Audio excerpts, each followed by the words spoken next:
কাউকেই চিনি না, কারণ আমি আমার যোগ্যই মনে করি না, এই জন্য চেনার প্রয়োজন মনে করি না। আবারও নতুন করে টেলিভিশনে দেওয়া এক সাক্ষাৎকারে অপু বুবলিকে নানা রকম অপমান করলেন। কিভাবে অপমান করলেন, কি বললেন, সেটা আপনারা নিজের চোখেই দেখুন বা নিজের কানেই শুনুন। গত কয়েকদিন আগে ফেসবুকে বুবলি তার ফেসবুক পেজে শাকিব খান, বুবলি এবং তাদের পুত্র বীরকে নিয়ে পোস্ট করার পর থেকে নেট দুনিয়ায় সমালোচনার ঝড় উঠে যায়। যাদের একেবারে শিক্ষা দিতে লেসি, তাদের নিয়ে আমি আর সময় ট্রোল কথা বলতেই চাই না। আমার নাই কোনো কাজে নাই, এবার ঈদটা ফাঁকা যাবে, কোনোভাবে ফাঁকা যেতে দিব না।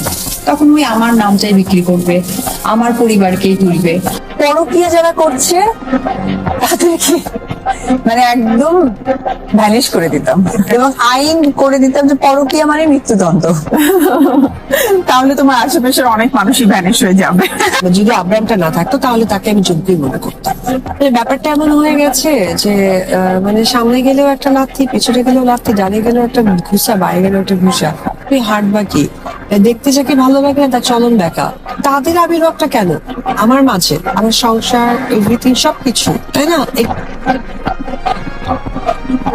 একটা ভিডিও মনে হয় সোশ্যাল মিডিয়াতে বেশ ভাইরাল হয়েছে, এগুলো কিন্তু আমি কখনোই দিই না। আমার বাচ্চা, আমার বাচ্চার বাবা, আমরা তো পরিবার, অ্যাটেনশন নিতে চাই কোনো না কোনো ভাবে। আমি বললাম বিষয়গুলো না খুবই নোংরামি, আমি চাই না এগুলো বলতে।